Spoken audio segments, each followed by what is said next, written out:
Hi, I'm Dr. Nelson. This is an introduction to the Promorpheus. We want to go through some basic ideas on quantum biology that will help you get through the book on the Promorpheus. The Promorpheus is an advanced treatise on the quantum biology, covering a wide range of topics. These topics are introduced to you in the Promorpheus at a very high level, a PhD level, a very high level of intellectualism.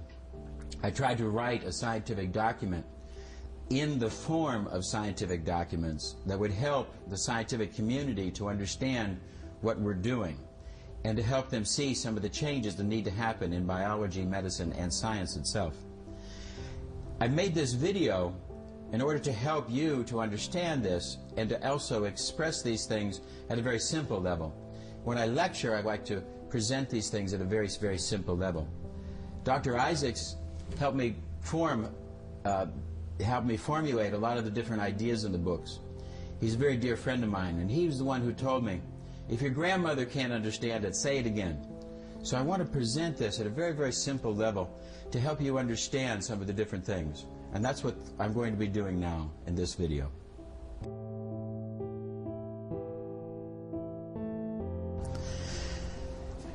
Judge teachings, not teachers.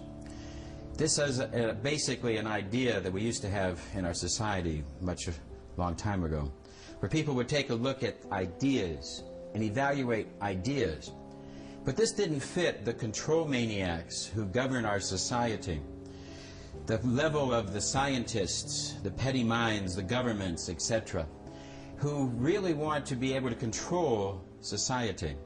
They started this idea of judging the teachers, thereby saying that if somebody says something intelligent, the quality of who the person is would affect this. It doesn't. If somebody tells you a truth, the fact that the person might be whatever does not affect that truth. I'm telling you this now because we're going to be talking about the Promorpheus, and before you start talking about my hair, my face, my clothes, my color, etc., or whoever the hell I am, have a brain. Let's talk about the teachings. Let's talk about the ideas. The ideas that I'm about to express maybe aren't perfect. Let's discuss the ideas and not backstab the teacher. Let's look at the ideas and how we can maybe broaden science, biology, and medicine. Rods and balls. Why it's not rods and balls, but what I'm talking about, rods and balls, as we are learning chemistry, even in the grade schools, high schools, etc., we're taught with the idea that the electron is a little ball and that the proton is a little ball and that they're connected by a rod. This is not true in the least. They're not rods and they're not balls. But this idea of rods and balls is then taught and taught and taught. We get the idea from these rods and balls that we can assemble things. This will produce the idea that synthetic chemistry could work. Synthetic chemistry does not work, as we've shown in some of the other writings. If you're interested in this, in the journal, the International Journal of the Medical Science of Homeopathy, there's a complete description of the death of synthetic chemistry, where we go into it in much more detail. But let's get back to our rods and balls. What is an electron? Well, number one, the electron is not a solid ball. What we really know about the electron now is that it is a set of quarks and different other energies, and if nothing else, it is energy. Condensed energy, as Einstein told us with his equation, E equals mc squared, which in a minute we will expand to Einstein's proper equation. But basically, energy and mass have an equivalentness. This electron is a mass, and it is an energy, and it is a vibration. If we want to know why this board is solid, well, it really isn't solid. If we really look into the actual nature of the board, we're going to find that there are electrons and there are protons. The distance between the electron and the proton is so vast. If the proton was the size of a baseball in the nucleus, the electron is the size of a pinhead, and it is over half a mile away. There are vast quantities of emptiness in this board. Now, why does this board appear solid? If we were to condense this down to its electrons and protons and right down to a small size, we couldn't find it with a microscope. It would be too small. Why does it appear to be solid? The electrons are moving at 600 miles per second. 600 miles per second. The electrons are moving at 600 miles per second. The 600 miles per second is so fast that it gives the illusion of this solidness. The electron itself is a vibration. It is a vibratory thing. And this vibratory thing is vibrating so fast that it gives the illusion of solidness. Actually, the electron has a magnetic field. The magnetic field is infinite. The strength of the magnetic field of even one electron fills the universe. It gets weaker and weaker and weaker and weaker and weaker, but its effect can be calculated mathematically, because we can see that this field fills the universe. The basic idea of the universe we have to look at and take a look-see. This is what we're going to be doing in this video, this series of videos. It is not a rod and a ball. There is no rod. The connecting force is completely not understandable in our current ideas of science. The electron orbiting 600 miles a second and yet is not thrown away. It is attracted to the nucleus. As this attraction to the nucleus, which holds it at this level, we're going to find that this level doesn't change. There is a thing in nature where this level has a continuity, a quantic level, we're going to call this. And if a photon hits the electron, a photon, a particle of light, then the electron will jump to a new level, not a half step, but a full step. This is the idea of quantum physics. Quantity. As our friend Dr. Planck, he took a bar of metal and he started to heat it. He applied energy. The energy was heat. What is heat but photons? Infrared electromagnetic radiation, photons, light particles, electromagnetic radiation. He sent the heat into the bar and he watched the colors that the bar made. And the bar did not go through a gradual changing of colors, but made distinct leaps in its color. Thereby he came up with the idea of quanta, quantity, and thereby was the birth of quantum physics, which is what we're going to try to understand. These electrons organize themselves in specific patterns and they make distinct jumps, the idea of quantum physics. Quantum physics now abounds. We have QED, quantum electrodynamics, where we're talking about the relationship of photons, virtual electrons, virtual antimatter, etc. All of these incredible things. And we call QED now the king of physics because it explains so many things. Newtonian physics did not explain many, many phenomena, which now we can start to understand and see through quantum physics. But yet our society has been unable to grasp this. I turn on the educational channel and I see all kinds of things about the sciences of Newtonian physics. I see all kinds of developments, the histories and those type of things, and I see very, very little about quantum.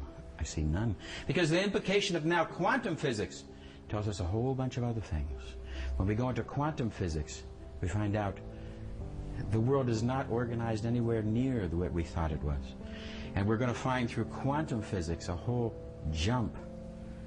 A jump that our society doesn't really want to make yet, because it interferes with the sale of synthetic chemistry. It interferes with the government processes. It interferes with freedom of speech and other different areas. So we're going to take a look at these things as we develop. Rods and balls, it is not rods and balls.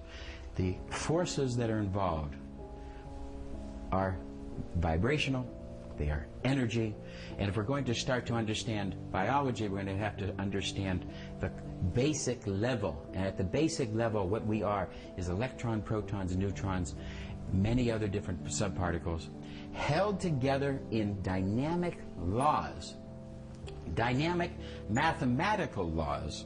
These laws hold us together and regulate these functions.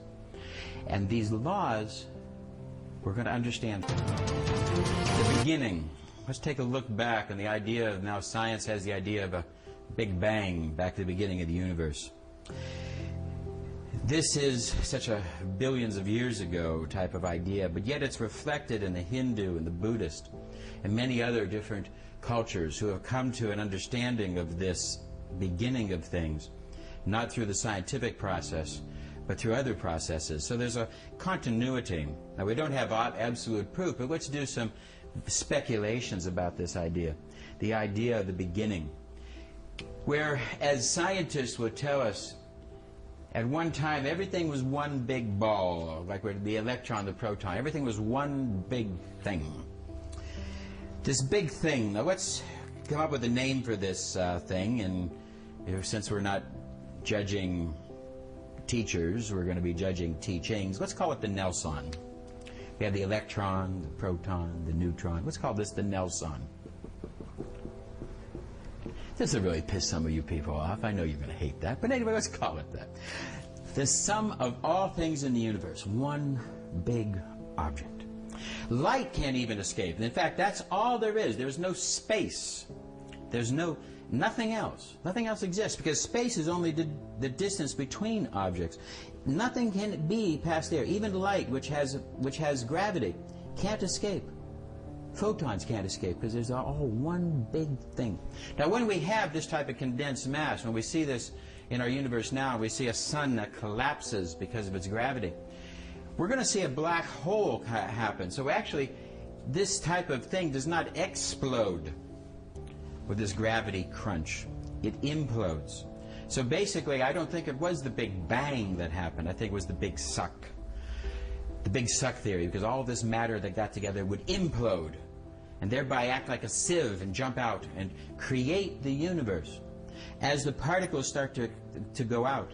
Now, the very beginning, in the beginning, is from the book, the first 3 minutes, our author offers us a very nice description of what happens.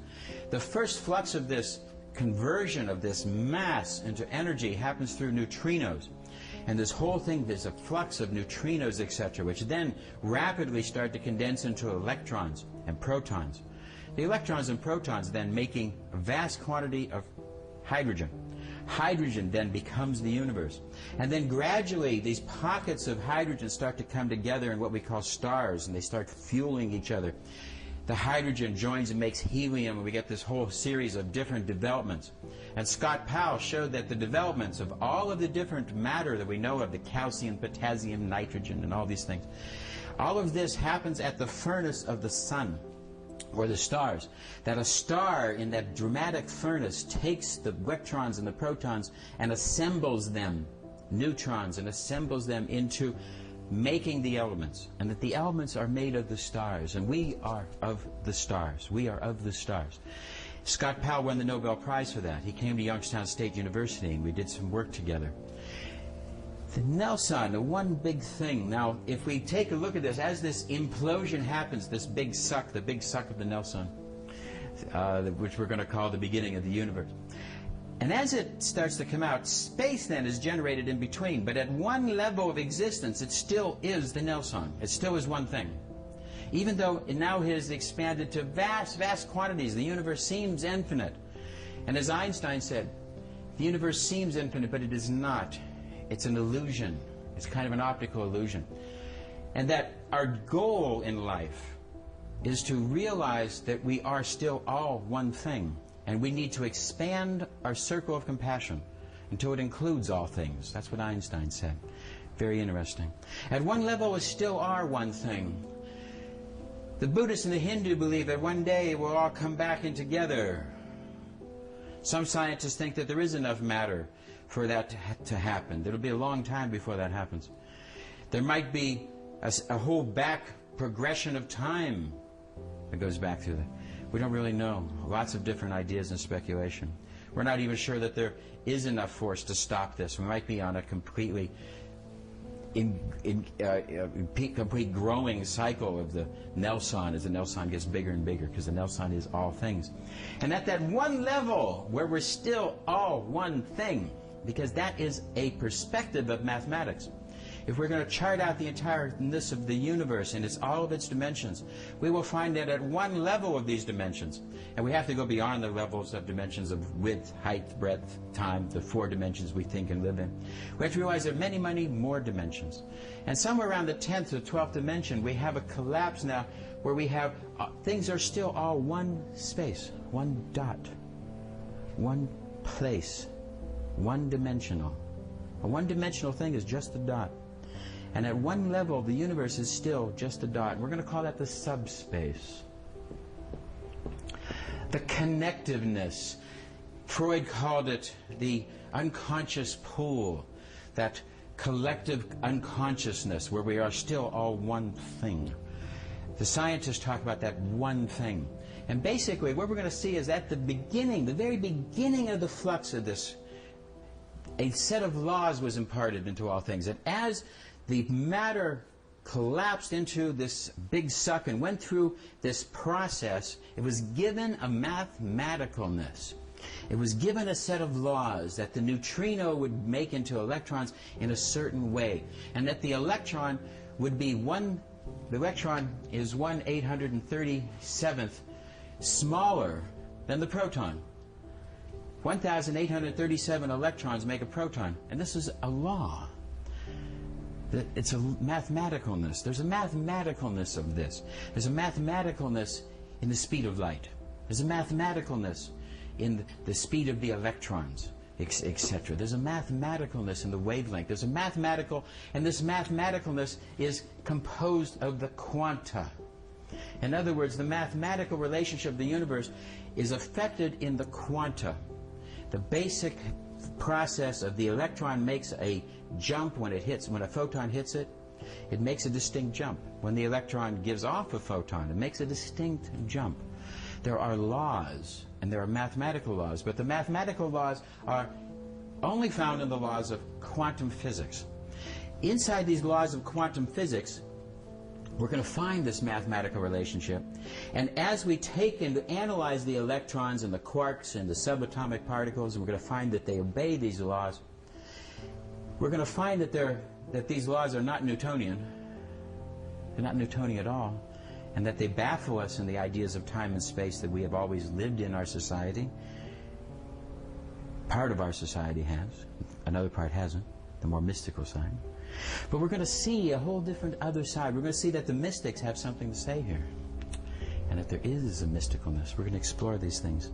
We're going to take a look at this, and we're going to see that this mathematicalness is then growing, and in its macro state, when it gets more and more, we're going to see that there still is a mathematicalness of different things. We're going to find out Newtonian laws do work at that level. That we're going to find that there is momentum mass. We're going to be able to make rockets. We're going to be able to make bridges. We're going to be able to make cars. We're going to be able to make the things, because also there will be a set of laws that will grow up and manifest here as well. But the very beginning of these laws happens at its subatomic level and at what we call the quanta, or the smallest divisional part.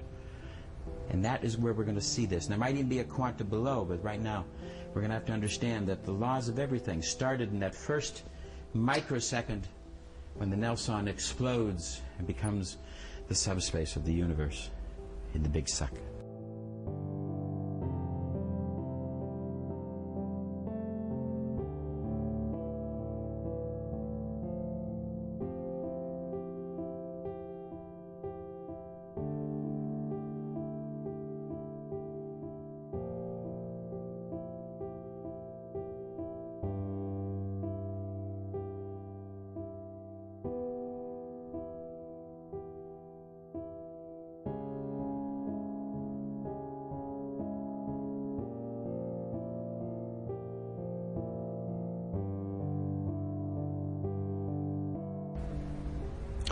Quantum biology. Now this is basically the treatise of the Promorpheus.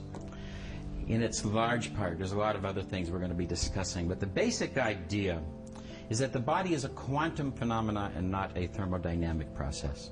What is thermodynamics and what is quantum? What are we really talking about? In the terms of Newtonian science, we're going to talk about the analysis of our world at a macro level, not at an atomic level. But in a macro level, we're going to find that there are certain laws. And we're going to find that there are laws of thermodynamics. Thermodynamics basically gets its start in Boyle and many other researchers who come up with the idea of analysis of gases and other different things. And we're going to find that in thermodynamics there is temperature, the zeroth law. The first law is that energy cannot be created or destroyed. Energy cannot be created or destroyed. Thermodynamics. We're going to see that the energy inside the air here, that it can't in of itself be created or destroyed inside the laws of thermodynamics. Number two, we're going to find that energy or heat energy must go from heat must go from hot to cold. If I have my hot cup of coffee here, we sit here and the hot cup of coffee must be able to shed its heat into the molecules of the room, and thereby they will become equivalent. Boyle and his analysis of gas found out that if we took all the little gas, and his idea was that the little gas atoms, the oxygen, nitrogen, etc., that are in this space here, that these are basically like billiard balls, back to an idea of rods and balls, but they're like an object, like a ball, a hard little thing, and that they are colliding with each other, and that the speed of their collision would combined with their velocity combined with their mass would give us an idea of their temperature, that their momentum was an idea of their temperature. And thereby he was able to make an idea that as we would condense the area, we would be making more collisions. Making more collisions would increase heat, etc. And the whole idea of Boyle's gas laws came across. The idea that inside this space there is this thermodynamics. Now the thermodynamic principles are the principles of death, because we start to analyze these things and not in living states. Thermodynamics expands, and through the laws of thermodynamics we are able to build our bridges and our cars and etc. But when we get into a biological situation, something else happens. Because here in biology we're going to find that energy can be created. There are such things as breatharians, people who live. The Roman Catholic Church has documentation of people who have lived 10, 20 years on breath. There is levitation. There are different things. If we ask scientists to calculate a bumblebee, a large bumblebee, and we'll find out that it's impossible for him to fly with the size of his wings. So we're going to see that the energy can be created. The little woman whose baby's trapped under a car can find the energy, pull up the car and pull her baby out. Energy can be created in the human body. There are energies that can be created at spiritual levels that cannot be demonstrated or accountable in our thermodynamic system. We are violating the law. Now also the heat must pass from a hot body to a cold body. I am giving heat to the room, yes, but I am not gravitating to room temperature unless I die. As one of the writers in the Washington Post said, every time somebody dies, he remarks, they lost their battle to room temperature. Because life is the battle against room temperature. Life is the battle against the entropy or thermodynamic qualities of the world. If we look inside a cell, if we look inside an object, let's take a look inside this board. Before we look in the cell, excuse me, let's look inside the molecular atoms inside this board. We're going to find that they are in an entropy, they are in a Brownian motion. Brown was the man who looked and he saw that little objects, tiny little seeds, that they had motion. And what he found was that they were being bombarded by the air molecules, and that if he made it colder, he had less motion, you see. So he found out that this Brownian motion is the thermodynamic force inside the dead objects. Brownian motion. We will find it inside this. As we make it colder and colder, there'll be less and less. At 0 degrees Kelvin, theoretically, there will be no Brownian motion.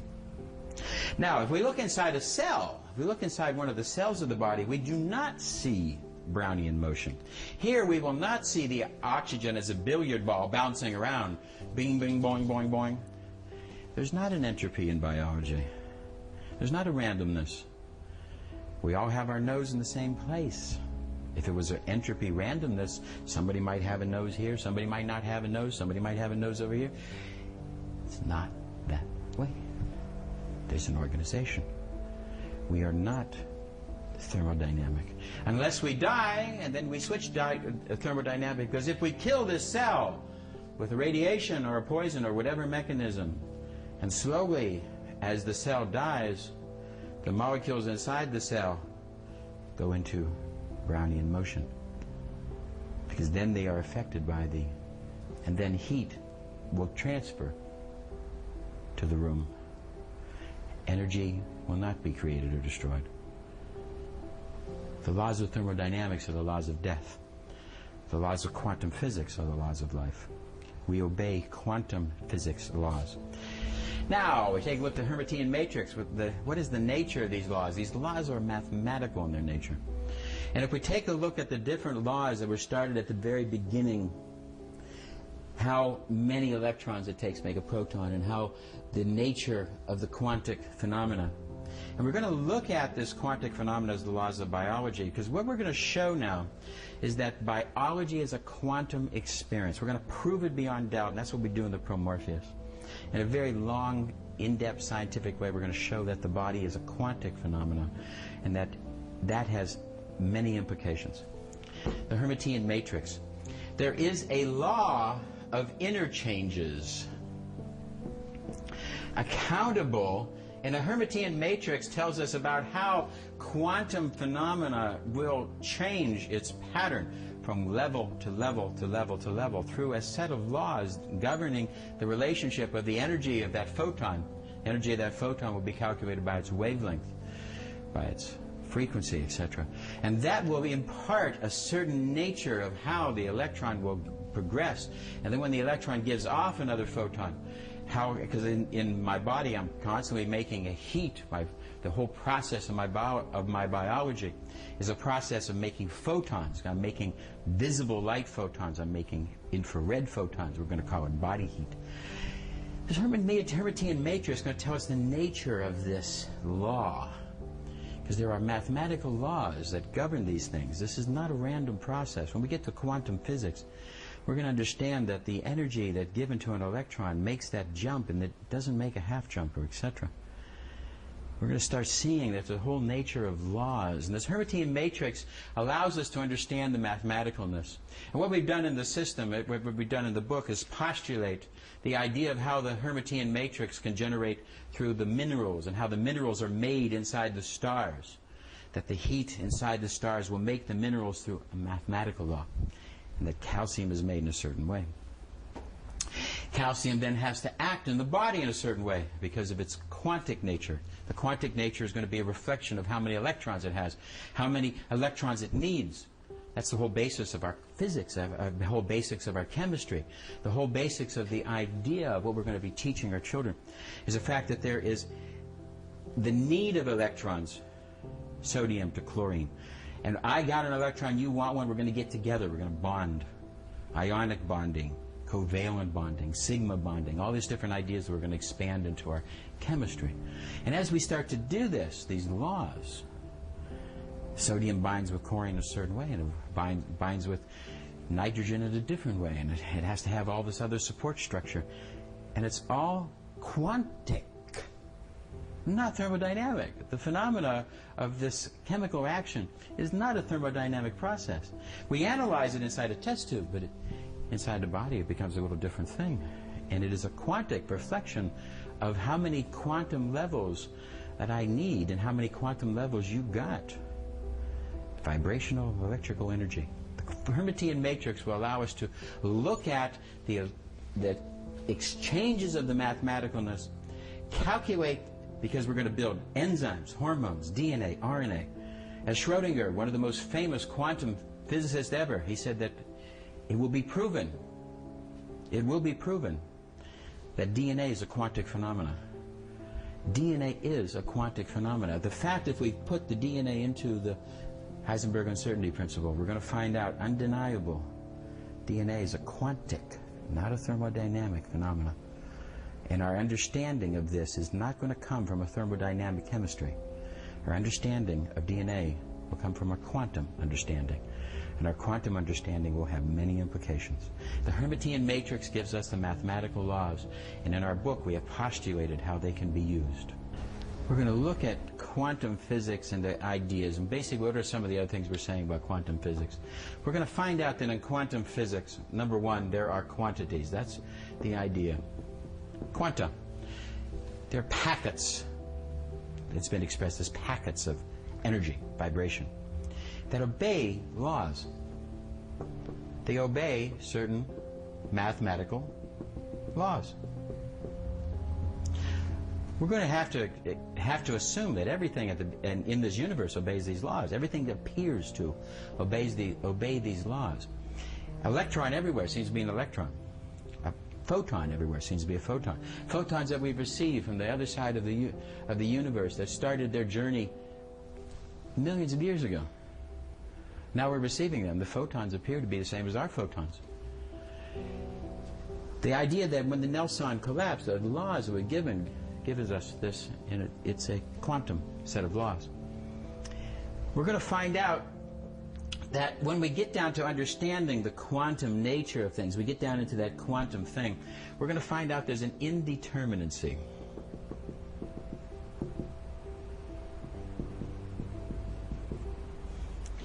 An indeterminacy. Now basically, let's take the idea, so we can explain indeterminacy a little bit better.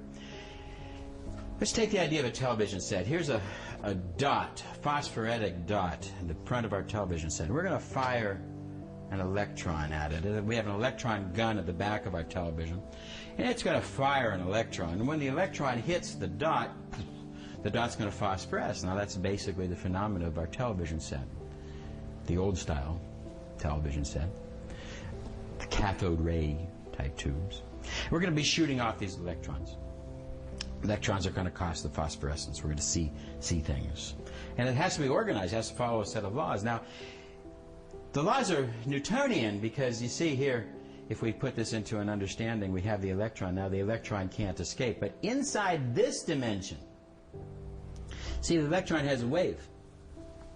When we started to look at these different things, electrons, protons, etc., we're going to find that everything has a wave component, and everything has a particle component. Certain things have much more wave, like photons, and much less particle. And certain things have much, in fact, there's virtual photons that seem to have no particleness to them, and etc. We're going to find out this whole idea, and yet we're going to find that when we get down into this understanding that, as Heisenberg told us with his indeterminacy principle, at a level of understanding, if we get down small enough, there's an indeterminacy. We do not know where the electron is. We cannot know its position and its momentum at the same time, and that's the laws of the Heisenberg indeterminacy principle, and it is a law in the quantum physics. We can't know. If we want to make a television set with that type of a dot, we can't do it reliable because it won't fit. It just won't fit. We can't tell where the electron is. We can't fire the gun so that it will hit this one. Physicists then decided to make that exact type of thing where they made two little slots, A and B. And they fire off the electron. When they designed the experiment for the electron to hit B, it hit B higher than A. When somebody else took the same experiment, designed it to hit A, it hit A instead of B. There was a revolution that happened. They didn't understand this, but it was universally found in the studies of quantum physics that the experimenter, when he measured things very small, that he interfered. In the process of measuring these small things, he interfered.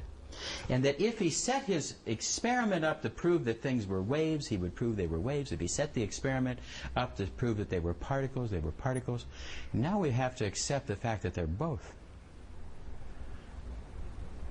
And that what we expect, we can show. And that all of a sudden, the mind affected the results. We've talked about observer effect. The mind affected the results. The mind could make more electrons go into B if it wanted to, and make more electrons go into A if it wanted to. The mind was able to do this. The revolution of science. And it was ignored. Science just changed that day, and that was over 50 years ago. Science had to sit down and look and say, oh my God, there's an observer effect. My mind can affect things. And they couldn't accept it. The society couldn't accept it because the rulers of society are the pettiest of minds. Only the petty mind wants to get into control. Only the petty mind wants to become a politician. The real rational, cognitive person doesn't want to become a politician, doesn't want to seek that process of kissing ass and going through all those different processes. And no politician gets around it. Ever. The person who wants to be in charge of the chiropractic board is usually the most petty-minded of all the chiropractors. The person who wants to be in charge of the medical system is usually the most petty-minded of all. The open-minded person doesn't want to have to sit and go through these things. The people in charge, the pettiest of minds, had the least ability to control things, and thereby they were extremely afraid. I've known the chiropractic people who get in charge of chiropractic boards who are most fearful of chiropractors learning new things. Oh my God. They might learn something new that they don't know, and they're in charge and all that. So the people in our society had to rationalize, twist, cover up, and not expose this, not discuss this effect. And yet it is pervasive. In medicine, something very simple was happening way back 50 years ago as they were discovering something as well. One of the first experiments was that of an angina doctor who was working with angina, and he just cut into the skin and tied a little bit of a vein. Had nothing to do with the heart, was in the muscle. And yet his patients got better. They did a double-blind experiment where they found out that even if they just incised, the patients got better. And all of a sudden they found out the placebo effect. The mind of the experimenter interfered with the process. They had to design the double-blind because the mind affects things. The revolution was there, staring him in the face. My mind affects things. Why don't we start looking at placebo therapy? Why don't we start expanding that research? The mind affects things. Larry Dorsey has shown us that prayer works. We knew that before. We'd known it for everything. The vast quantity of people on this planet accept this as basic fact because it is true. The mind affects things. And the most amazing hypothesis is how any scientist could ignore that the mind affects things. That's the most amazing of all hypotheses. Why do scientists do this? Science has become not the search of truth. Science has become the search of funding. And funding will come from petty minds, and petty minds don't want to hear that the mind can control things when their mind can't. We're going to find that certain people, certain psychics, mystics, etc., the more spiritual, the greater the chance of this happening. We're going to find that spiritual people have a much greater chance of demonstrating these psychic abilities where the mind can control things and affect things. Everybody we know can tell us stories. Scientists will rationalize, oh, that's the large number effect. And no. It happens beyond that. It doesn't happen. It happens in serious situations. Not a large number of effect. Everybody can tell us stories. The world knows that this is true. The mind effect. Scientists proved it. Medicine proved it. And ignored it. The world changed on those days. And it took open-minded people, because only somebody who isn't looking for funding could find this truth. Because scientists are looking for funding, the process of science is looking for funding. Only an independent researcher funding himself is capable of finding truth. And that's what I tried to do. I tried to fund myself, and I tried to find truth for you, because basically it is undeniable. The mind of years and years ago, I was watching, almost 30 years ago, I was watching a show in America, the Nova, and they were doing an idea about psychic phenomena. And everything that they did, all the research, they poo-pooed and shook their finger at and said, no good, no good, no, garbage, garbage, garbage, yada, yada, yada. Except one study that they finally had to say showed some undeniable evidence of psychic phenomena, of the mind affecting things. Undeniable. What they found was they took uranium ore. And now this study was, because it was so credible, because of who did it, because it was people at Brown and Columbia and MIT and Princeton and all. And it was not in the psychology departments, it was in the mechanical engineering departments. So it was kind of hard to ignore this. It was done in 8 different places. They took uranium ore and they set it next to a Geiger counter, and the Geiger counter will detect the decay and the radioactive decay of the uranium ore, and it sends out its beta particles and alpha particles and et cetera, et cetera. And if they set the distance here at a certain level, they could get the Geiger counter to approximately the probability, because in quantum theory we're going to talk about probability.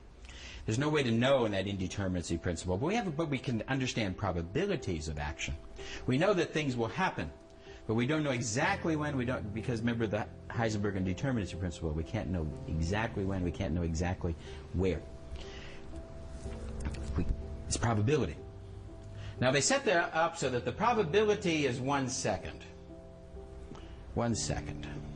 Now, if it happens at exactly 1 second, as far as this Geiger counter can tell, then a hand of a clock electrically tied to the Geiger counter will exactly not move. If it's exactly 1 second. If it's less than 1 second, as the probability would be, and some of them would be less, then the hand will move 1 space counterclockwise, click. And if it is more than 1 second, the hand will move 1 space clockwise, click. Okay. And they're going to hook this thing up and let it run for months and show the probability. Then they start the experiment. They put in the human being.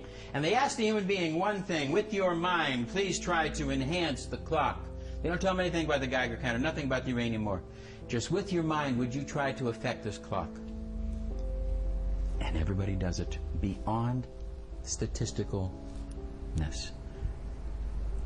Everybody seems to be able to affect this indeterminacy. The decay of the uranium ore is a quantic process, not thermodynamic. If we put into the Heisenberg indeterminacy principle, it will be quantic, not thermodynamic, absolutely undeniable. And the process of the human brain is a quantic process, not a thermodynamic process, as we will prove in a few minutes. A quantic process can affect another quantic process. How? Why? Let's talk about that in a minute. But yet it happened. There was an effect. The mind affected, and the scientists said, oh, Jesus. Because every time we set up a quantic process, something happens here. It's a quantic process. We're going to find out whenever we have a game of chance, of probability, where it's just probability, the cards, the dice, etc., that when persons start, when they first start, they have a higher point of success. When they finish, they have a higher point of success. In the middle, they have a low point of success. This is the phenomenon that has created Las Vegas. Go to Las Vegas and see what is there. What is there? What's this incredible, gigantic place built on gaming, built on the laws of probability, built on chance. And what you're going to find out is when you first get there, you will have an increased probability. This is the law that the parapsychologists have found. When you first start to game, you usually have your best chance. Some reason for this in the human brain. But then the human brain seems to tire or fatigue or whatever, I don't know. But it is found that after a certain amount of time, the human brain will have less chance. But then when the human brain says, okay, it's about time to go, I'll throw a couple more, and it's about time to go, and the human brain seems to all of a sudden increase its chancing, thereby rewarding it to come back. Why do people come to Las Vegas? Why do they build 5,000 more hotel rooms every month? Why do they have to turn people away with all these hotel rooms? People love it. People are rewarded. And just before they leave, they get a little bit of rewards. Says, okay, I'll come back. I like this. The idea of that. And they sense the nature of their mind ability to affect things. They sense it. It's small. It's there. It's real. But they sense it. And that sensing, that taste of power, brings them back to Las Vegas more and more. Sometimes they lose their house, their fortune, etc. But anyway, it happens. There is an ability. The ability is weak. Certain people have more ability. They found that certain people, Mediterranean women, seemed to, when they tried to make the hand of the clock go clockwise, went counterclockwise. Certain people did that. They had reverse psychic ability. Certain people had powerful psychic ability. When they wanted to go clockwise, it went clockwise. Very interesting phenomena, this understanding here. So certain people have backwards. Maybe those are the ones who worry about things. By intensely worrying, maybe they can prevent things. So we have this idea, and it is real. It is true. It is small. It is indeterminate. It is unpredictable, and it is unrepeatable. In other words, it doesn't repeat at the same type of level. So these are some of the ideas. The mind affects things. We have this decay. Fractals. We're going to talk about fractals. Now we're going to find out that the universe is not organized in this thermodynamic manner. Even in the dead particles. We talked about the dead dead atoms inside here. But if we look at the shore, the sand and the shore, if we look at formations in nature, the sand is dead things, etc. We look at the waves as they come in. There seems to be a fractal nature. Every seventh wave seems to be larger, the largest. We're going to see that there's a whole fractal nature of things, and that there are fractal laws, and that even the inanimate objects have a non-entropy to them. They have a connectiveness that goes beyond our understanding. In type of fractals, we're going to have this whole new system of medicine that's going to expand from this, a whole new system, because now we're going to start looking at non-linear systems. When we look at large quantity systems, when we look at the weather, we cannot tell exactly. This happened about 2-3 years ago. There was a large hurricane coming towards the United States shore. There were 7 towns that it could have hit, each probably 50-60 miles from each other. 7 towns in this area. They had to evacuate all 7 towns. Well, the people were very upset. Why do we all have to evacuate?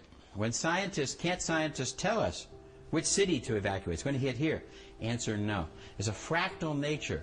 Because what we're going to see in fractal nature is that basically small things, some of the laws of fractals, small changes can have large effects. When they put the weather systems into very, very large computers, and they have all this incredible analysis of all these little things, little tiny change in the system, just the tiniest of changes here, and then let the system run, and a whole new weather pattern pops out. A whole new weather pattern pops out. This was first discovered. One man had this incredibly large system, and he rounded it off to the 5th decimal place, and he let the thing run, and he came up with this weather pattern. Well, then he hit the button the next day, and he rounded it off to the 6th. Just told the computer to round everything off to the 6th decimal place. Hit the button, took a day to do its calculations, came back, and a whole new weather pattern. He told it to round it off to the 7th, and a whole new weather pattern. And he started finding out that little changes can have great effects. This is the idea of homeopathy. This is the idea of little tiny things. The idea that I talk about how sometimes just a couple words can trigger the response and make a healing. Sometimes just a small little type of a word here and a word there, and boom, healing can happen. Just a tiny little thing. Small changes can have large effects. In fractal theory, we call this the butterfly effect. How that they said that the beating of a butterfly's wings in Malaysia might produce a tornado in Kansas. It's possible. in our analysis of fractal theory, we're going to see that certain things in certain places, that there is not this thermodynamic set of laws that we thought there were. There's a different type of universe. And this is the idea of different things. Next, number 2. In fractal theory, we're going to see things do not repeat.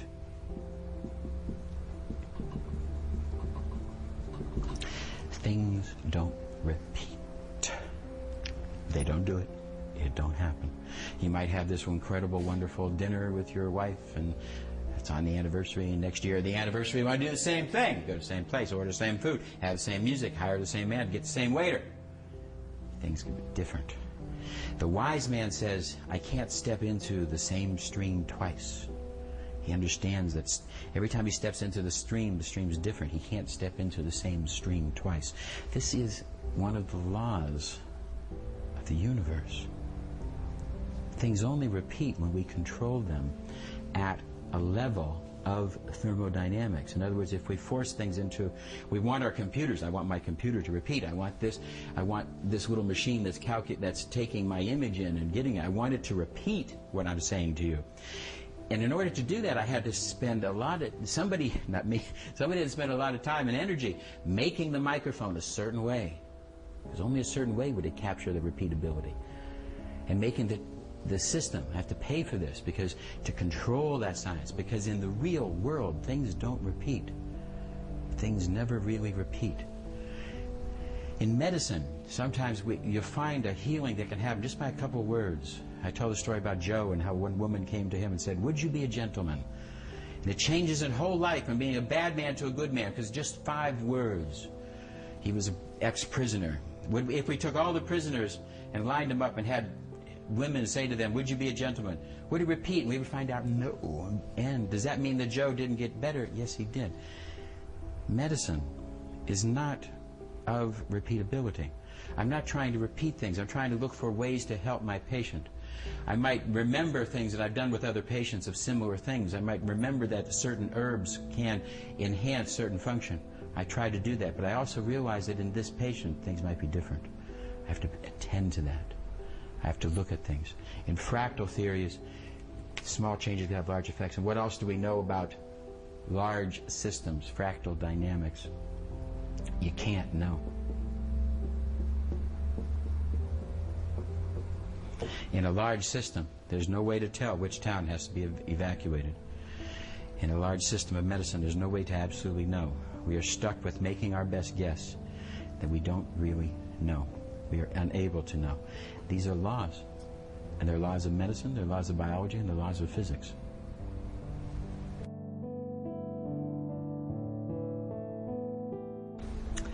Now we're going to look at the synaptic cleft.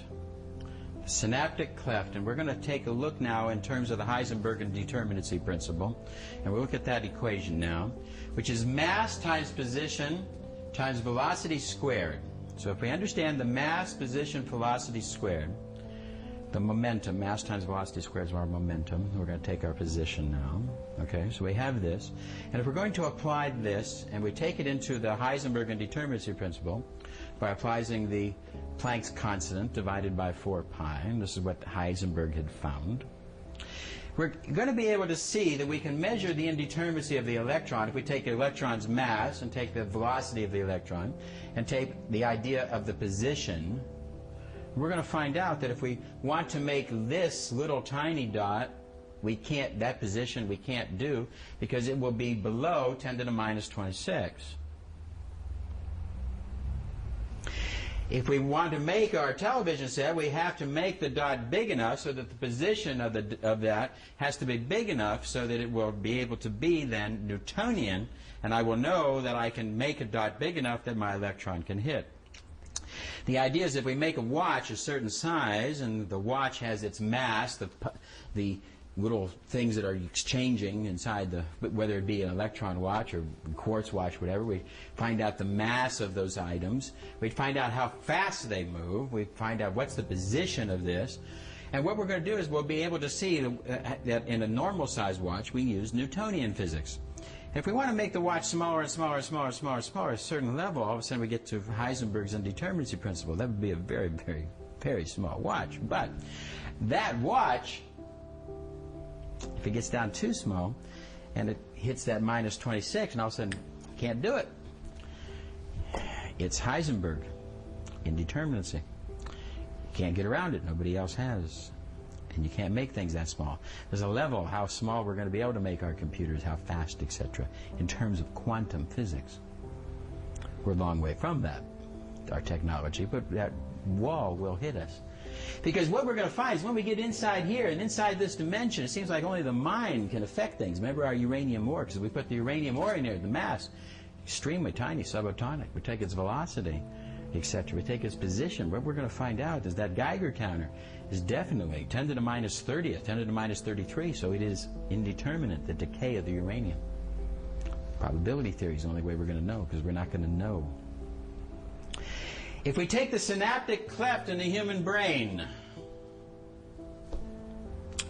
and calculate the distance, the position inside the synaptic cleft, the distance of it is about an angstrom, 10 to the minus 8 centimeters.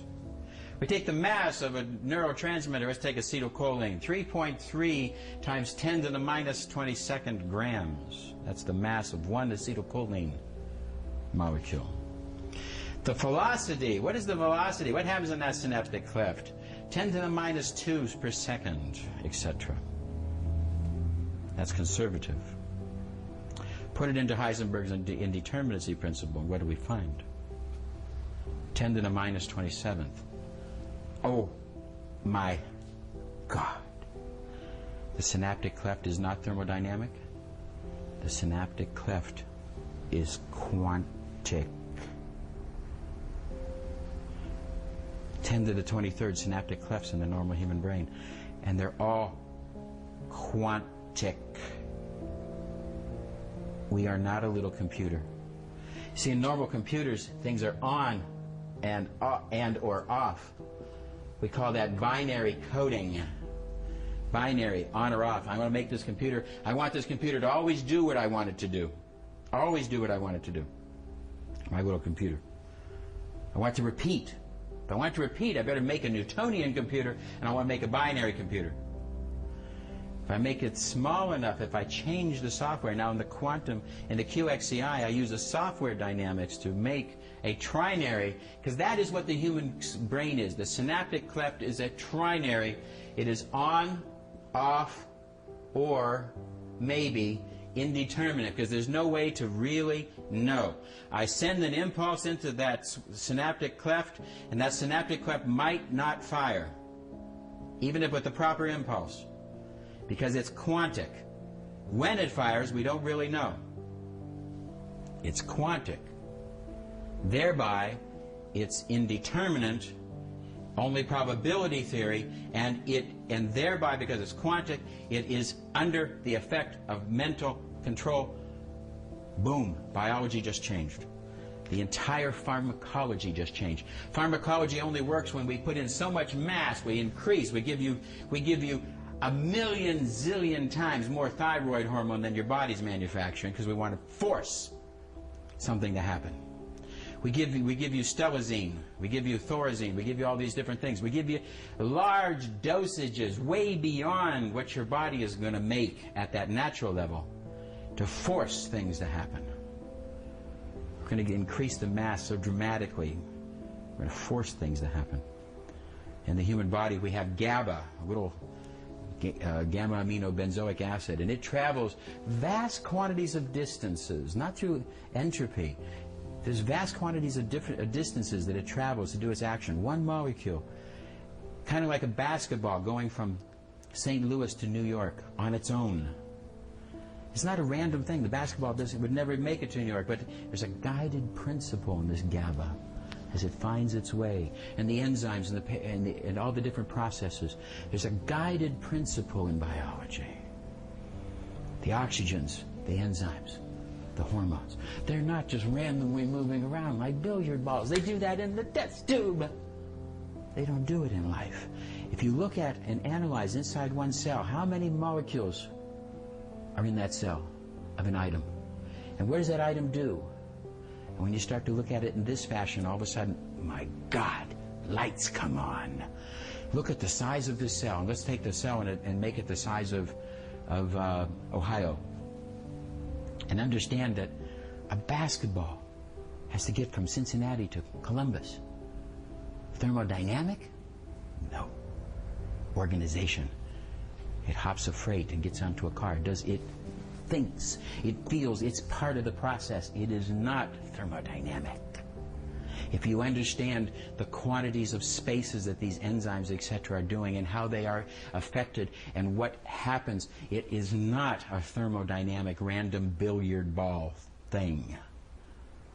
There's a principle. There's a mind principle. And the very synaptic cleft is quantic, undeniably quantic, not thermodynamic. Medicine has changed. Pharmacology has changed. If you're not doing natural, you're fucking with people. You're fucking the natural process. You're hurting people. Every time you do a synthetic, you insult the body. Every time you do a synthetic, you hurt the body. You're not capable of ever curing anybody of anything with a synthetic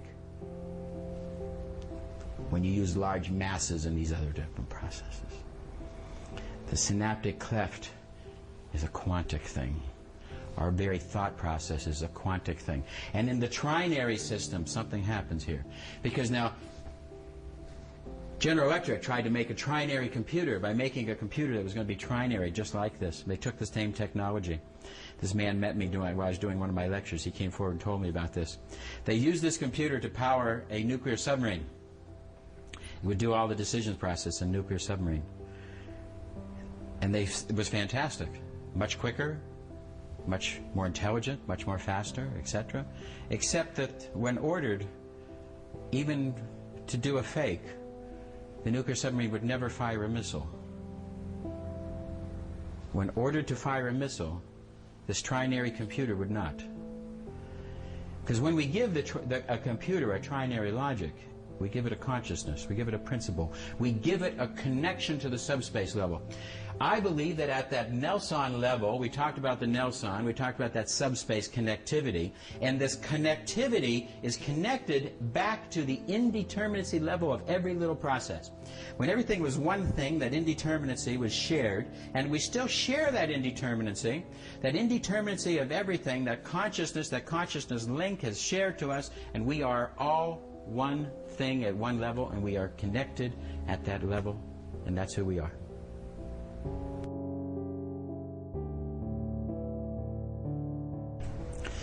So, purity versus impurity.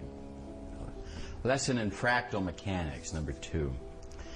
What we're going to find in fractal mechanics is as we start to understand large number systems, and when we're talking about fractal, we're talking about not just simple ideas.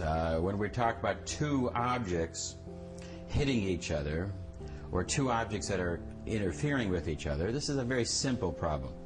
When we put a rocket around the Earth, it's a very simple problem when we have one rocket, one planet Earth. It's what we call the two-body problem. Now, when the astronaut left the shuttle, or left the ship, then we had a three-body problem. We had the astronaut, the ship, and the Earth.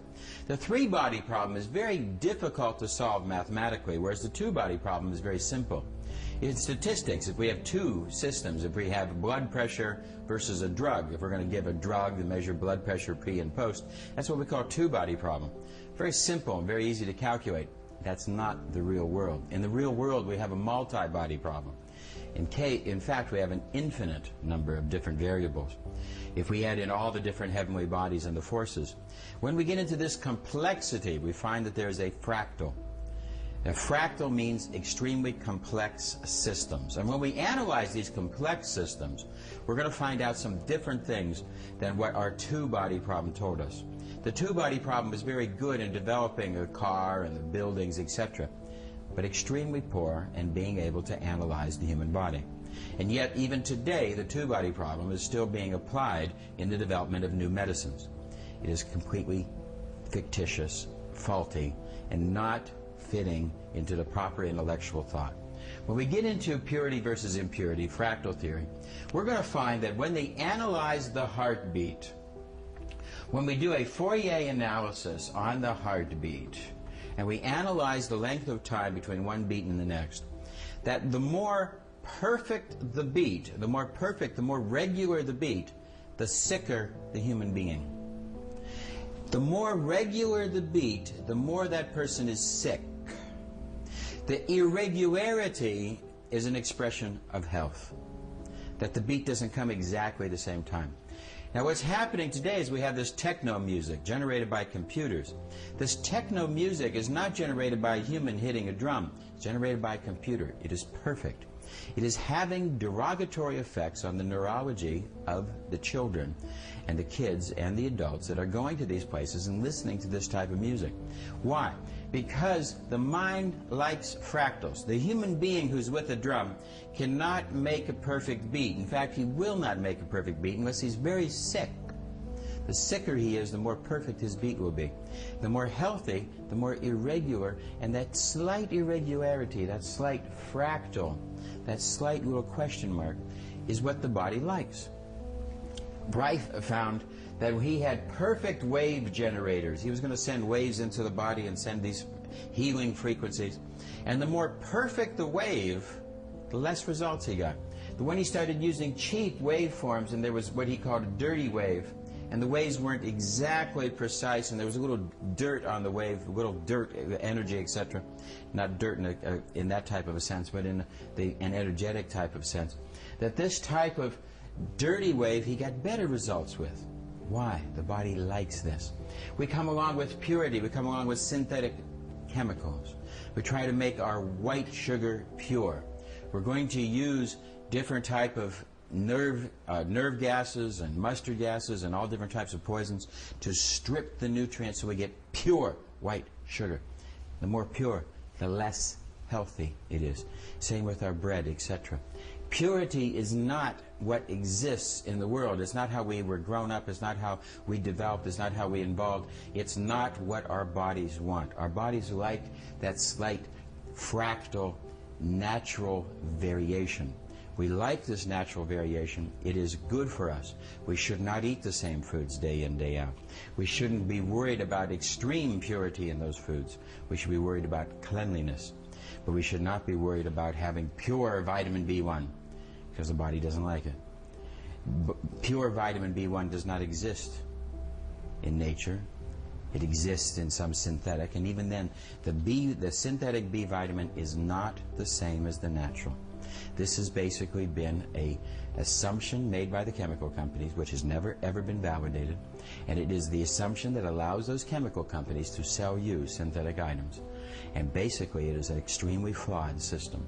There is no research whatsoever that shows their synthetic equal to the natural.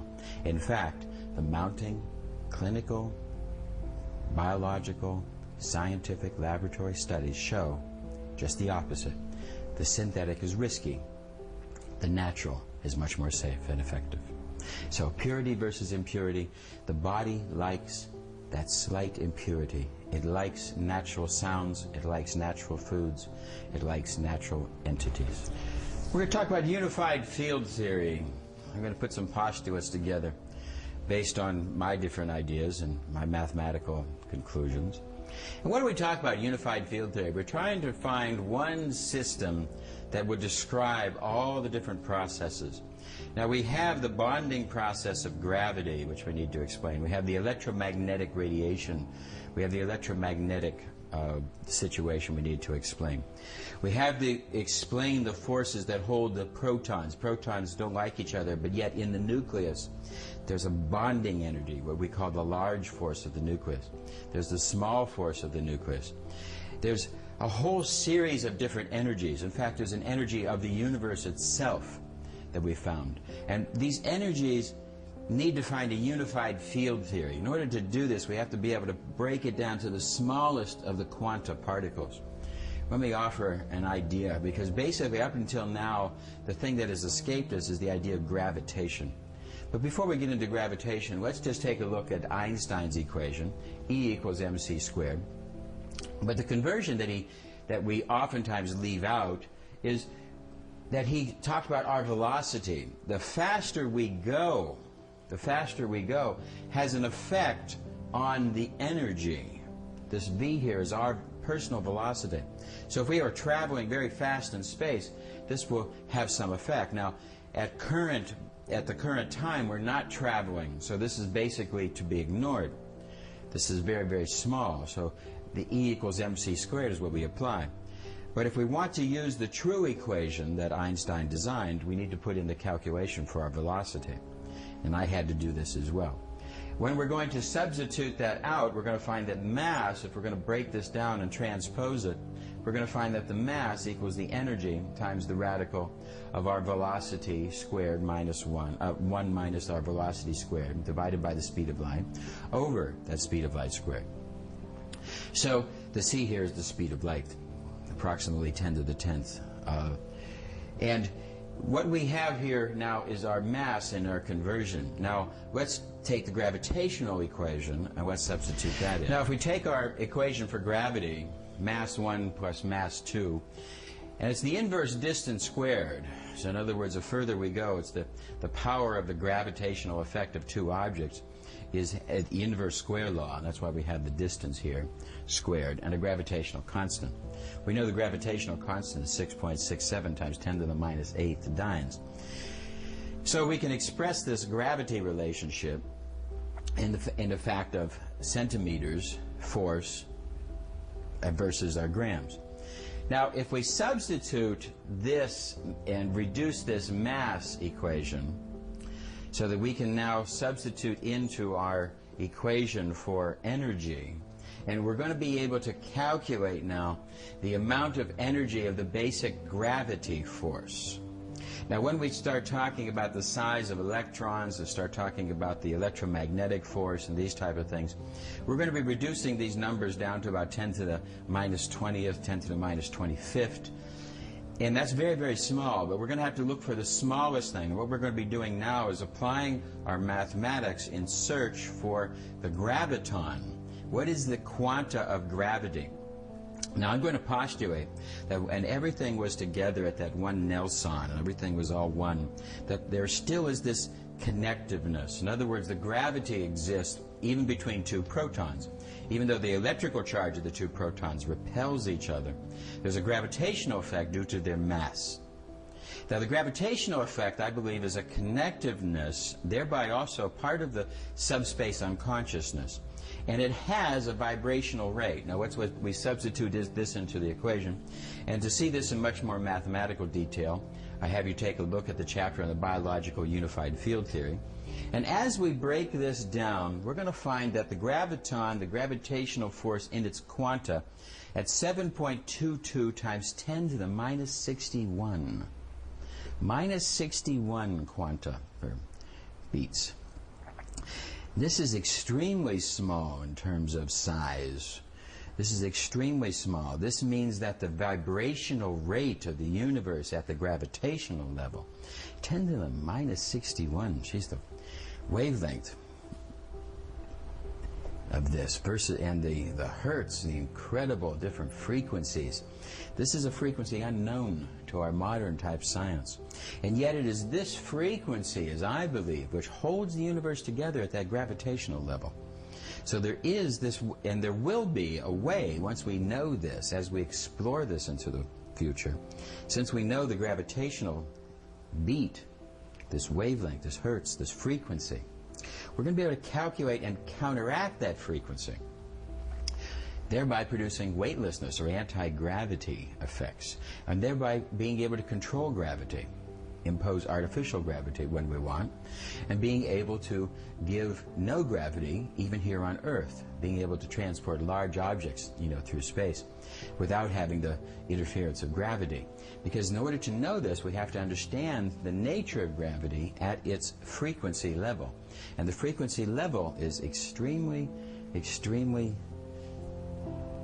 10 to the minus 61. This is really off the charts. But this is the calculation that comes from a transposition of Einstein's energy mass equation, using our simple equation for the gravitational force. And by superimposing these two together, we're going to get this, as I explained in this chapter.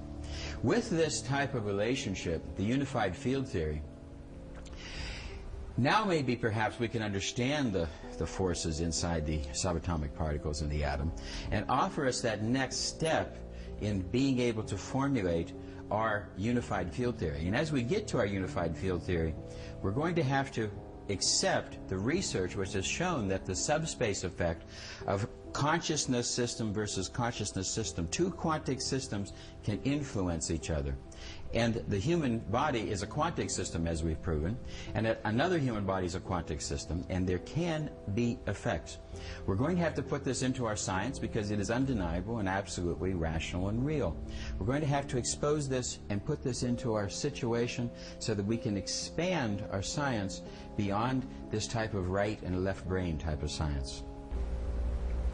We're going to talk about the right and left brain and basically some of the different research has shown us. In our world, we have an Eastern versus Western culture. And we have inside each and every one of us a right and left brain. And I know that there's a lot of scientists that have to find some way to not accept this, but it is absolutely true. We have a word area of the brain where our words are formed. And this word area, because of its nature of words and the fact that we have to organize ourselves with subject, predicate, object, it imposes a type of time, it imposes a type of logic, a linear type of logic. Whereas the other parts are more gestalt or intuitive in their function. And they're going to be working in different ways that are more what we call in the Eastern type of way, more of a Zen. The Zen Buddhist can appreciate a flower and become one with it, whereas the more scientific brain, the more what we call masculine, feminine brain, the more masculine one wants to always destroy things by its implication. As we see this type of yin and yang principle that can never be completely one, we can never have complete yin or complete yang. It always has to be a little bit of both. But we can see that certain people will pull off to one side towards more yin, not complete yin, or more yang, not complete yang. And some people will become more of this word area. They will become more of this type of linear scientific area. The idea that they want to see repeatability. Everything has to repeat. And I could imagine some scientist one day being trapped by some ancient culture who doesn't know much things, and he's about to be thrown into the boiling oil, and he wants to show them something. So he pulls out, and all he has is one match in his pocket. And he pulls out one match and lights it. And the tribe goes, ooh, wow, oh my God. You know, what a magic man to be able to control fire. And I could see that the high priest of the tribe saying, do it again. I don't believe it. He only has one match. Certain things don't repeat. In fact, life doesn't repeat. It's only a fallacy when we try to control things in a certain way. We try to limit and set up our experiment for repeatability. And our minds influence the experiment, and we look for that repeatability. Repeatability does not occur at a day-to-day level. Repeatability will occur as we build things, like we said, for building the computer or the television or the book, etc. Things of words, we try to look for that repeatability, that scientific idea of that. Now, this left brain has become more of a masculine thing because basically it's guided by principles of repeatability, it's guided by principles of greed, it's guided by principles of masculinity. It wants to destroy things. Testosterone is a very, very stupid emotion. Testosterone is a very, very stupid hormone producing stupid emotions. This is the type of thing that we're given our science to. And there's more of another side, there's more of an Eastern type of science, more of an intuition that has developed. And we're going to call that more of a female, because it seems to be more of a female type of nature. And this type of system develops a different type of technology. The Sonoy Indians of Malaysia have a dream culture where they discuss their dreams. And by discussing their dreams, they have a very, very good society at a very deep psychological and social level. Something that we can't capture because we have this emphasis in our left brain so much. There's a difference here, and in science, the vast majority of our science, etc., has extended into this left brain scientific idea. Whereas the right brain, there is still a science there, an intuition, a development, a recognition, the fractals, the mystic, the idea that one person can affect another, this connectivity, this unconscious, collective unconscious, if you were. These type of ideas are affected in many ways, and the left brain, the scientific side, we're going to call that scientific side because basically the idea of science comes from the Latin word scio, to know. Trying to know, but in a situation where we really get into a very complex system, fractal system, such as biology, we're deprived of knowing. It's simple laws. It's laws of quantum. It's the laws of fractal. We can't know. We can only make good guesses. The right brain is more of a feel. It is intuitive, and it has recognition factors. These are not to be ignored. These can work together. In developing the technology of the QXCI device, I tried to use both sides of the brain. I tried to develop the femininity inside. I tried to equate that with the masculinity and develop them in such a way to offer a clear-cut type of process that would allow us to have a system of medicine and a system of science using the whole brain, this type of thing. I know that this is very threatening to left brains, and left brains are oftentimes very petty brains because they're very small-minded. They can't accept the intuitive side because it is threatening to their own abilities. If they had these abilities, they would tout them. But oftentimes the petty mind is deprived. The petty mind sees its words and locks in its words, and it has doubts and cannot express itself. So right and left brain, in order to understand this more fully, I've included, along with the Promorpheus, the book on the subspace consciousness, explaining the subspace more fully, and also explaining right and left, and ancient theories of this, and also some personal descriptions of my own life. So I hope that that also will help you to understand. I recognize that it's 340-some pages, and it's not extremely light reading, but I hope that it is enlightening. If you want to research more of this area, that is where to go. Time. Let's take a look at some factors of time and maybe some new different ideas. Very interesting that I've been able to do a little bit of reading and some research into the idea of backwards speech and how people, when they say things forward and we take it and play it backwards, and oftentimes we will find messages in the backward speech. We've often heard about Metallica and spinning their records backwards and hearing messages. The messages were not implanted there by any type of sophistication. The messages are basically inside the hearts of the person delivering it, and they flow through. As an example with me, I was doing a lecture here in Budapest, and there was all kinds of tension, and as I was doing the lecture, nobody out of the 100 people in the lecture would express any difficulty. I said, what's the problem? And no hands would go up, and is everything okay? Everything was fine. We would take a break, and people were yelling and screaming and putting pressure onto my wife, and this happened for days. And finally, it was about the third day, and my wife was in tears. And yet, when I came into the room, nobody would express anything. Well, what we had found out, there was a bunch of muscle testers who were extremely opposed to my ideas of absolutely proving that muscle testing is absolutely 100% controlled by the therapist and not the reactions of the patient. So as we were doing this, the muscle testers were the ones who were unable to express themselves in the group, unable to express their petty comments, but could take them outside and express them one-to-one, creating problems. So this tension grew and grew until I came in and I said, hello, welcome to the QXCI, how's everybody doing? And then I played it backwards, and right inside the message was, I hate everybody. And I have to admit, that was in my heart because of the tension. As we research this more and more, we're going to find out that this is happening.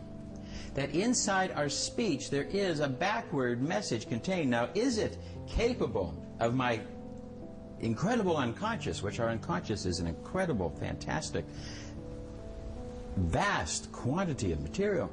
Is it possible that my unconscious could be listening to what is being said and structuring a message and playing it backwards?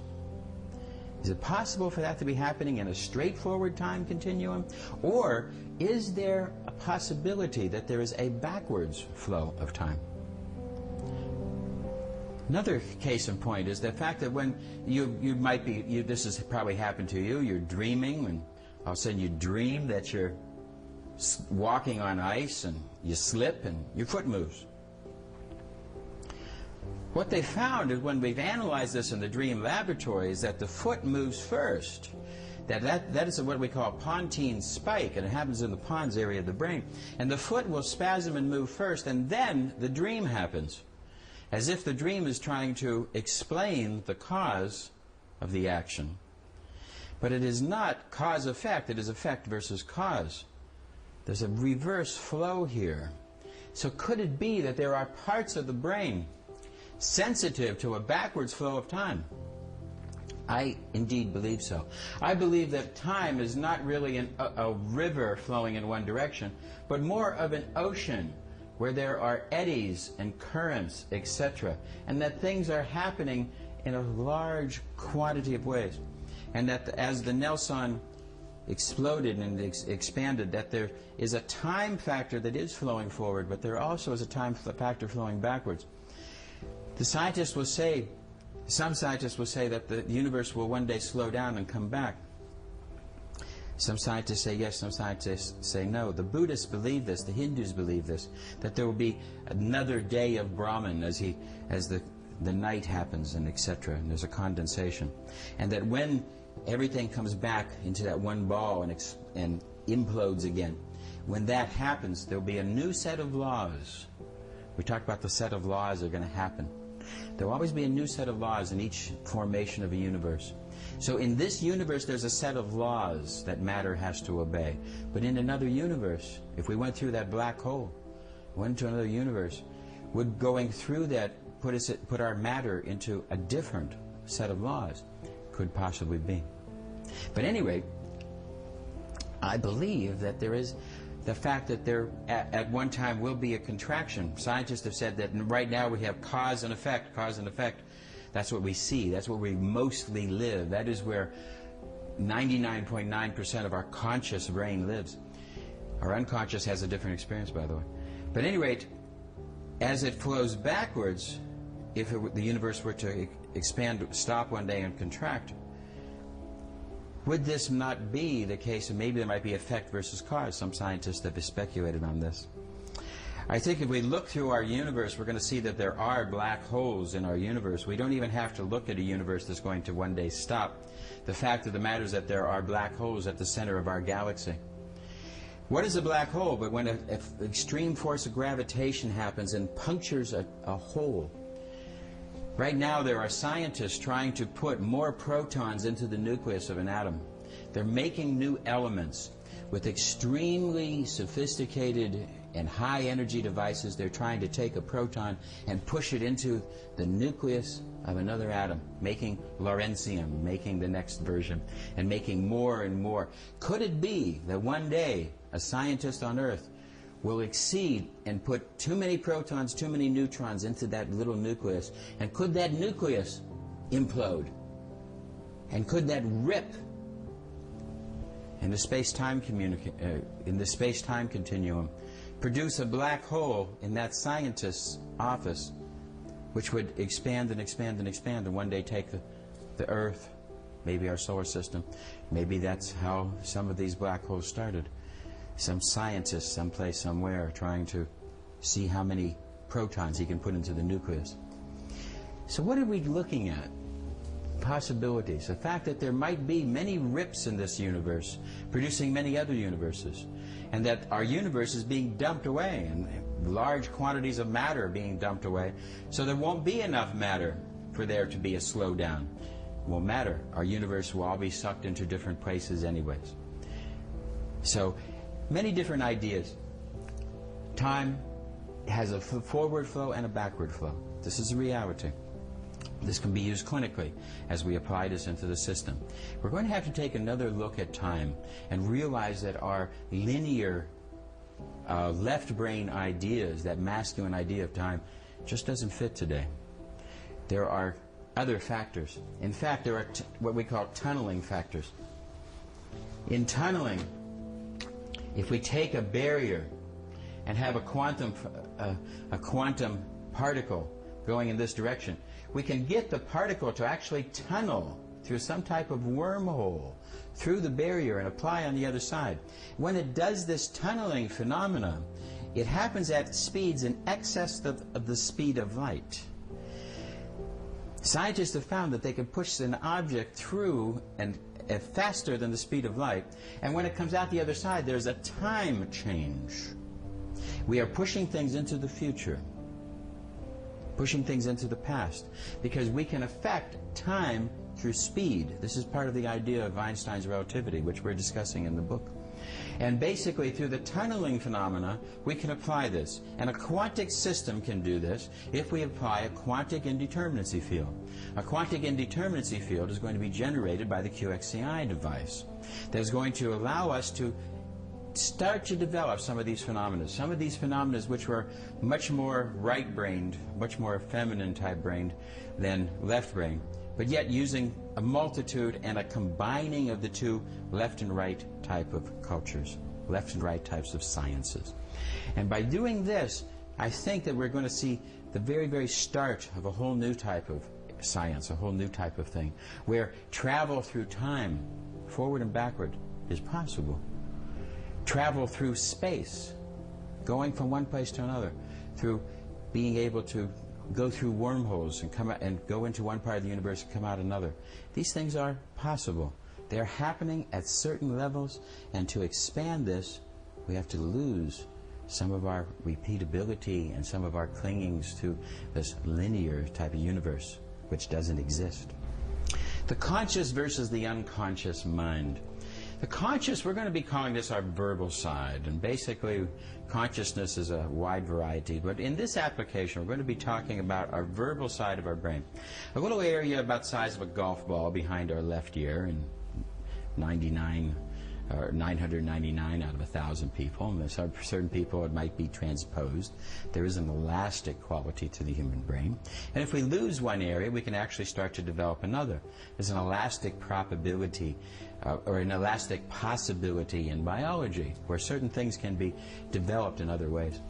Now, but back to our analysis, we're going to have this word area of the brain, which is organized of how we see and feel and think at the word level. Our little talking to ourselves, the mental chatter that goes on inside our brain. This is not all of us. This is actually a very, very small part of us. We have our deeper unconscious, which is connected. And the unconscious, as we've shown in our quantum biology, the unconscious is connected to all things. It is capable of much more knowledge.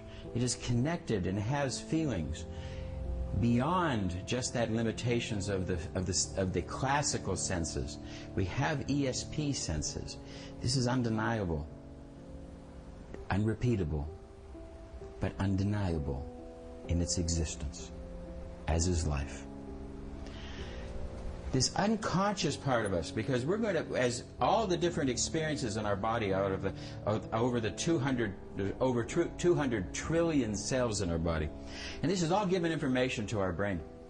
There's a little reticular formation at the base of our brain, which is going to make sure that only a small percent, 1% of 1% of 1% of 1% of 1% of 1%, only very, very tiny amount of our entire experience is going to be given to the conscious brain, because the conscious brain can't handle it. Conscious brain can't be thinking about which enzymes the pancreas are going to be developing and what are the nature of those enzymes and the quantic state of those enzymes. What is this cell going to be doing in its replication? And yet there is a connectiveness of all things. There's a connectiveness of all things that happens beyond, way, way, way beyond the chemistry. The consciousness and the unconscious. So now our unconscious system is going to be in charge of our body electric. How we respond to things is basically an unconscious process. As an experience comes in, either internal or external, our response to that is going to be largely through an unconscious process.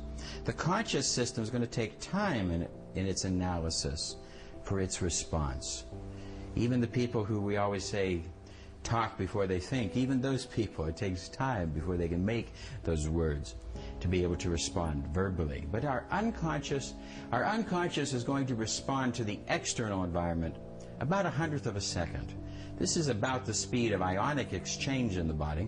And since we're talking about ionic exchange, we're talking about electrical change, and electrical change is ionic exchange. And that ionic exchange is about 1/100 of a second. So this is about the speed in the human, about how we can react with our external environment. We can react faster. We can react much faster to our internal environment, our own thoughts, and these type of things. So there's conscious and unconscious, but the conscious then wants to take control, but it is not in control. It is the unconscious that takes us places, does things. Each and every one of us, no matter how verbal we are, there are unconscious processes that affect our decisions. I don't want to go here, I don't always know why, or I don't want to go here and I'll make up a reason why. The rationalization of our words basically is a fact of how that verbal area of the brain can twist and try to use all of its defense mechanisms to explain what it is doing at an unconscious level. Now, so we have our conscious brain and our unconscious brain, and there's much sharing of data between the two of them. In certain people, especially very small, petty minds, or the minds that are so verbal, trying to know, trying to understand, trying to verbally analyze and take things apart in that linear subject, predicate, object type of sense. Sometimes these people have very little sharing with their unconscious. Now these are the people that the QXCI is going to be, they're going to be afraid of it. They really don't want to hear what's deep in the unconscious. They're afraid that when they let it out it's going to hurt somebody. It won't. But they have that fear level. They're afraid that they're going to hurt somebody if they let out that deep-seated feelings, etc. It's not the case. The unconscious just wants to express. The unconscious is not vindictive. It doesn't have that sense of time, etc. Many people then have a large quantity. This is the people moving towards enlightenment. They're moving towards knowledge and self-awareness. And they're going to be doing many different exercises to help bring the verbal and the unconscious part of the bodies together. They're going to be trying to merge those through meditation, through exercise, through a host of different ideas. And these are the people that are going to love the QXCI because it's going to tell them something that they've already known that's in their consciousness. The QXCI is going to be hooked to our unconscious because the unconscious is the body electric. So for the first time we're going to have an ability to interface, ask questions, and get answers of our unconscious. The conscious mind is separate. The conscious mind, the verbal area, is not aware of all the different reactivities of our immune system. It's not aware of the different bacteria that you're being exposed to on the bus or at home, through the air, through the water, through the food. The host of things that are happening in the conscious side is very small compared to the unconscious, which is reacting to exposure to one atom. One atom can prompt an exposure. A phenomena 2,000 miles away can have effects on the unconscious. These things are happening in the unconscious, and the QXCI interfaces with it. This allows us, as the therapist, to sit down and interface with, because we have the therapist here, the doctor, the practitioner. We have you being able to interface with the patient and referee this development between the verbal and the body electric. And as we try to get together, you're going to be the referee that's going to help to guide them. You have a lot more work to do with these people. You have less work to do with these people. You're going to find these people are more healthy. Why? Health is oftentimes self-awareness. So now we have a new development of a new awareness medicine. Biofeedback is generating awareness. This is what our system is, measuring electrophysiological responses, feeding them back to the body. Biofeedback. So this new development of an awareness medicine, a consciousness medicine, a deep unconsciousness medicine, body electric medicine, the development of a vibrational analysis, because we're going to be able to take our system and expand it and do different types of things. With the QXCI, because of the development of the male and femaleness in myself, I was able to add things not subtract things, but to add things, things that maybe there are functions you never use, maybe the functions you'll never want to use. That's fine. Don't hit the button. But I've tried to make this a glorified example of what natural medicine could be for the world. And I've tried to develop this.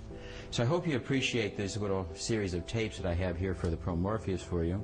And I hope that this can offer you a development and a kind of a history on just where I have been in the development of this and where maybe you can go as you read this. So I hope that you enjoy reading the Promorpheus. If you wish to organize your questions to me in some type of an email, the instructions will be later on in this tape on just how to do that. So I welcome you to the Promorpheus. I'm Dr. Nelson.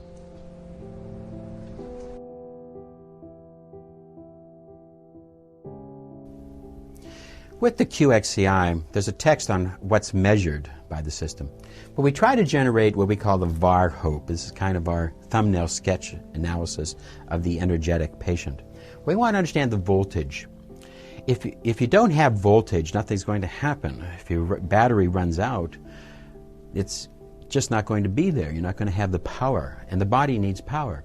And we get our voltage and our amperage from the battery of life, all the cells, etc., that generate this. And there are parameters for the human being of the voltage and amperage made in our cells. This is very important. We need to know the voltage. It's very important. And it's not really measured in the other systems. The other systems are really just measuring resistance. The voltage is important because we need to know whether it's a 9-volt system, 5-volt system, whether it's 110 volts, 220. This is in the real world when we look at electrical devices. With the human body, it's the same. We need to know what is the voltage parameters. We need to know the amperage parameters. The amperage is the actual life force, the actual strength. The amperage connects to the amount of indolamines in the brain, the amount of brain power, the amount of actual amperage or strength, etc.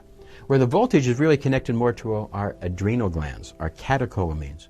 It has to do a lot with our willpower. When we get angry or so, we might get a surge in voltage. And that, because volts times amps is power. That's watts, it's called. So volts times amps. So if you increase the volts, you increase the power. But amps is connected to those different indolamines of the brain, connected to serotonin, connected to other different hormones. Hormones connected to love. And as we have more love, we can generate more amps. So it isn't just anger is the way to drive power. Love can actually be more effective.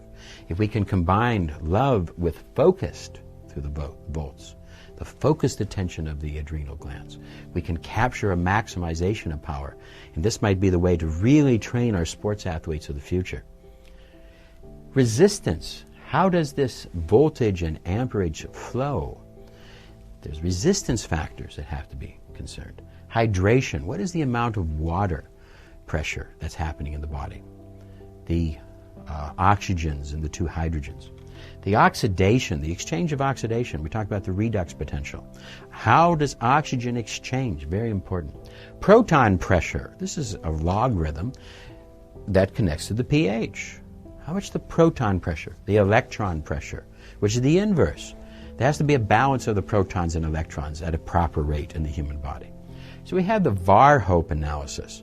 We have to be able to take our technology beyond just resistance into analyzing more things. How are we going to measure these things? Let's talk about that next.